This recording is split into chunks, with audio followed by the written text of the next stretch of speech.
Apa kabarnya saudara? Saudara pasti hidup penuh dengan berkat. Renungan pada saat ini kita akan berbicara mengenai murah dan mahal. Loh, kenapa murah dan mahal? Perhatikan baik. Seandainya saudara pernah naik kereta, Anda tahu bagaimana situasi di kereta. Saya percaya banyak dari Anda semua pernah menaiki kereta. Kita akan mengilustrasikan bagaimana kita menaiki kereta. Bayangkan, ketika kita menaiki suatu kereta dan kereta itu amat sangat penuh. Kereta itu sangat penuh dan kita masuk di dalamnya. Masih ada satu ruangan kosong di pojok gerbong. Kita berdiri di pojok gerbong dan kita berdiri di sana. Ketika kita berdiri di sana sambil menunggu perjalanan itu, tiba-tiba handphone kita terjatuh. Ketika handphone kita terjatuh dan ada orang di samping kita atau orang di belakang kita yang dia menemukannya dan dia mengembalikannya kepada kita. Pak, Bu, handphonenya terjatuh dan dia mengembalikannya kepada kita. Pertanyaan saya, apa yang Bapak Ibu lakukan ketika orang itu mengembalikannya pada saat itu? Sudah tentu kita bersuka cita dan kita katakan, terima kasih Pak, terima kasih. Terima kasih Bu, karena sudah dikembalikan kepada kita. Lihat, kita mengucap syukur. Kembali, pernah tidak kita membayangkan dalam cerita yang sama, ketika kita sedang berdiri dalam gerbong tersebut dalam keadaan yang penuh sesak, kita berdiri dan kita berusaha di sana, kita untuk mengikuti perjalanan dalam gerbong itu. Tiba-tiba handphone kita terjatuh. Handphone kita terjatuh dan ditemukan oleh orang, tapi orang itu tetap memegangnya dan dia tidak mengembalikan mereka. Tiba-tiba ketika kita berjalan ke pintu dan untuk turun, saatnya waktu untuk kita turun, orang itu memanggil kita, Pak, Bu, handphonenya terjatuh. Apa yang akan kita lakukan saat kita dikembalikan saat kita mau turun? Kita tidak tahu handphone kita terjatuh. Tetapi pada saat kita mau turun dari gerbong kereta, dia mengembalikannya, Pak, handphonenya terjatuh, Bu, handphonenya terjatuh. Oh, bagaimana? Tentu Anda akan bilang, terima kasih Pak, terima kasih. Dan Anda akan mengucapkan suatu terima kasih, ucapan syukur yang lebih besar daripada tadi sebelumnya. Dari cerita yang pertama tadi bahwa itu akan lebih besar kita terima. Dan kita akan lebih besar mengucapkan syukur, terima kasih, terima kasih. Cerita ketiga, ketika kita menaiki gerbong yang sama, kita berdiri suatu posisi yang sama, tiba-tiba handphone kita terjatuh. Kita tidak tahu handphone kita terjatuh. Dan kita berjalan turun sampai akhirnya kita di bawah gerbong, kita ada di peron, baru kita mencari kemana handphone kita. Kita bingung dan kita berusaha untuk menelpon ke handphone itu, ke nomor itu, dan kita telepon, halo Pak, saya pemilik handphone. Halo Bu, saya pemilik handphone. Siapapun yang menerima itu. Dan mereka kata, iya saya menemukan handphone ini di gerbong kereta. Oh, itu milik saya. Dan akhirnya, baiklah kalau begitu, kebetulan saya di stasiun berikutnya saya akan berhenti. Apa yang akan Anda lakukan? Apa yang akan saudara lakukan? Pasti saudara akan mengejar ke stasiun berikutnya untuk mengambil handphone tersebut. Dan oke, berjanji dengan orang tersebut, kita ketemu di stasiun berikutnya. Dan kita akan mengejar ke sana untuk menemukannya. Bayangkan. Ketika kita menemui mereka, ketika kita mendapatkan kembali handphone itu dan dikembalikan kepada kita, bagaimana ucapan syukur kita? Kita bilang, terima kasih Pak, terima kasih Bu, karena sudah dikembalikan handphonenya dan diketemukan. Itu yang kita berikan. Yang terakhir, seringkali ketika kita dalam gerbong kita berdiri, handphone kita terjatuh.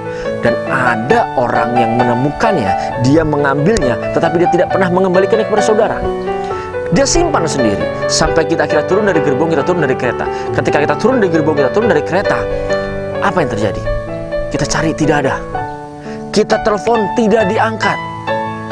Dengan rasa kecewa, dengan rasa yang amat sangat sedih, kita pulang ke rumah.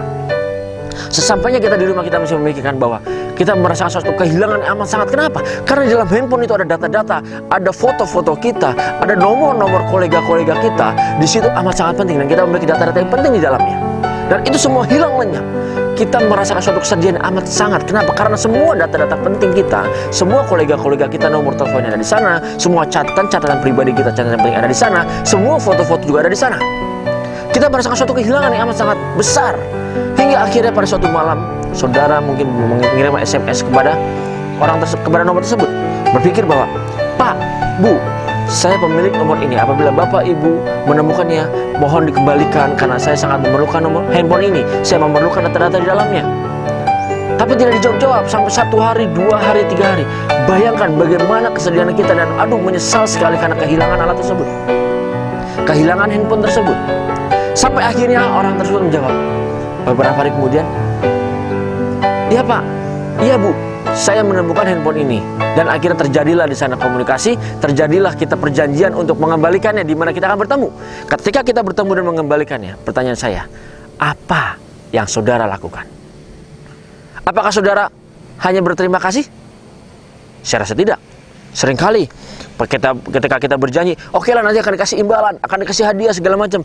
Bayangkan, ketika bertemu, terpaksa kita harus mengeluarkan kocek kita, memberikan hadiah, atau mengajak dia makan, atau mentraktir dia, atau kita akan memberikan uang. Berapa besarnya? Entah 50.000, entah 100.000, tergantung kemampuan kita. Bukan masalah besarnya berapa yang akan kita berikan, tetapi lihat seberapa besar kita akan mengucap syukur di situ. Ketika kita mengalami kehilangan ini, kita mengucap syukur yang amat sangat luar biasa. Kita akan berterima kasih luar biasa. Kenapa? Karena semua data-data itu bisa kita kembali, bisa dapatkan. Ucapan syukurnya jauh lebih besar. Bahkan kita rela mengeluarkan uang untuk memberikan kepada orang tersebut. Pernah tidak bayangkan? Lebih baik mana cerita yang pertama dan yang terakhir? Yang pertama orang menemukannya dan dia langsung memberikannya.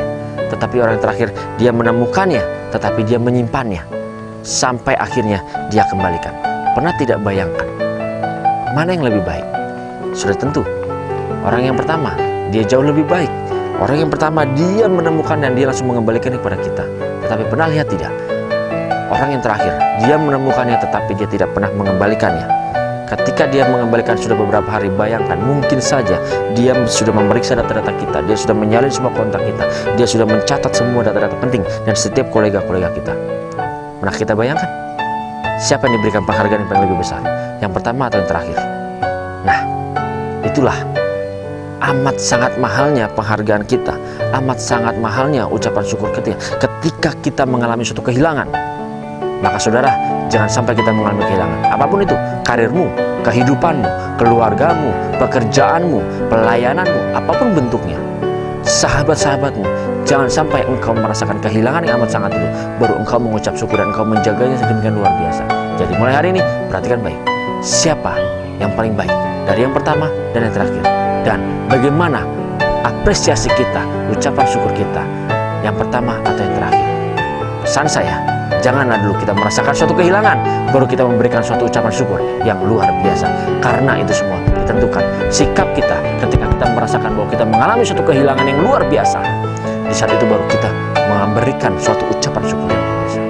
Mari kita jaga dan kita lihat bagaimana kita mengucap syukur kepada semua orang yang ada di sekeliling kita.